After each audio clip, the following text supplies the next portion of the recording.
बड़ी खबर का रुख कर रहे हैं और बड़ी खबर यह है कि अतीक की बहन को है एनकाउंटर की आशंका। अतीक के काफिले के साथ अतीक की बहन चल रही है और अतीक को डर है कहीं पीछा नहीं कर रहे, हम उनके साथ आ रहे हैं वहाँ मतलब उनके साथ में ही आ रहे हैं। तो आप उनसे मुलाकात हुई आपकी? नहीं कोई मुलाकात मिलने नहीं दिया जा रहा है क्या? नहीं, हमने मिलने की कोशिश ही नहीं किया। मिलने के लिए नहीं बोला। अच्छा, और बाकी परिवार वाले कहाँ पर है मैम? अभी कुछ है अंदाजा? परिवार वाले कोई सब परिवार में कोई नहीं है, सब जेल में है। दोनों भाई मेरे जेल में है, 2 भतीजे मेरे जेल में है। आपको न्यायालय से क्या उम्मीद है? 2 मेरे नाबालिग बच्चों को अब 15 दिन 1 महीना उसमें रखा बाल गृह में, वो हम लोग ढूंढते रहे, बताया नहीं कहाँ है। जी जी, वो पेपर दे रहे थे 12 का एग्जाम और अब 9 का पेपर दे रहा था, उनका साल खराब हो गया। मैम आपको क्या? तो सुना आपने, अतीक की बहन को वो काफिले के साथ चल रही हैं, मिलने की कोशिश नहीं की। उन्होंने कहा कि हमने ही कोशिश नहीं की और सभी जेल में हैं, मेरे भतीजे गायब रहे और ऐसे में ये जाने दो ऊपर से हटाओ।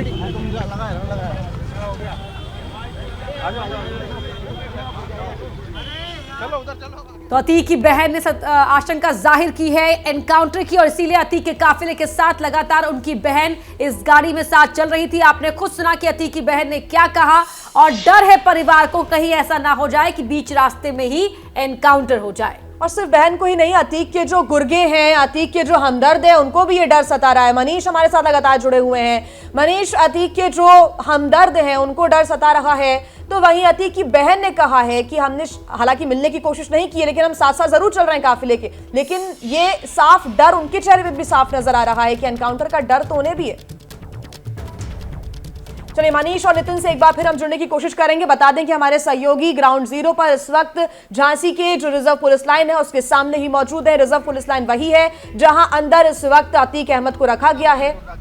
वकील साहब, आप वकील हैं? आप वकील आगे आइए। बाकी के लोग सरेंडर क्यों नहीं कर रहे हैं सर? और बाकी के लोग सरेंडर क्यों नहीं कर रहे हैं, ये बाकी के लोग ही बता सकते हैं, हम कैसे बता सकते हैं? नहीं, लोग बोल रहे हैं कि आपको अतीक अहमद के जो है परिवार वाले तो मिल गए, लेकिन जो सरेंडर नहीं कर रहे हैं उन लोगों का पता क्यों नहीं मिल रहा है? देखिए, जिनको शासन प्रशासन कानून ढूंढ रहा है उसको हम कैसे ढूंढ सकते हैं? सर आपका नाम सर? विजय मिश्रा। आप क्या है सर? अतीक अहमद के एडवोकेट हैं। अच्छा, उनके एडवोकेट हैं। सर अभी तक क्या दलीलें दी गई है और अभी आपका क्या प्लान है सर? ऐसा कुछ नहीं प्लान है। न्यायालय के आदेश से इनको जनपद न्यायालय प्रयागराज ले जाया जा रहा है और 270/7 में उमेश प्रकरण में जजमेंट है कल उनका, उसी जजमेंट के लिए न्यायालय के आदेश से इनको प्रयागराज ले जाया जा रहा है। और सर फैमिली में उनकी बहन है और उनकी बहन की बच्ची है। जी, फैमिली वो सब आपके साथ? तो आप लोग हाँ जी, हमारे follow साथ कर रहे है। हैं सर? उनको राजस्थान से ही आप लोग फॉलो कर रहे हैं? जी, सर, जी। सर, अरे सर आप भी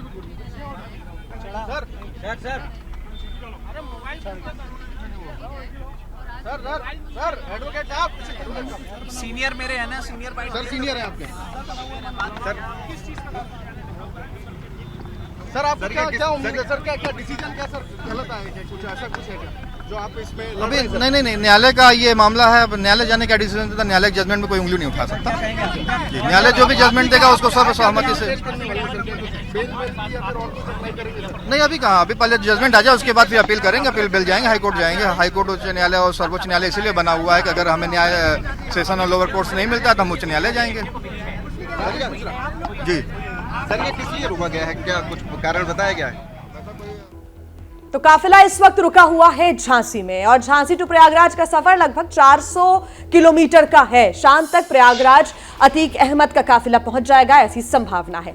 जैसे ही घड़ी का काटा दोपहर 2:30 पे आए, बबीता जी का दिल सास बहू साजिश के लिए मचल जाए। और ये है इनकी बहू, पूरे दिन ऑफिस की टेंशन हो जाए गॉन जब ये करें अपना फेवरेट शो फ्री टाइम पे ऑन। इनकी तरह आप भी देखिए अपना फेवरेट शो अपने टाइम पर और डाउनलोड कीजिए एबीपी लाइव ऐप अपने स्मार्ट टीवी पर।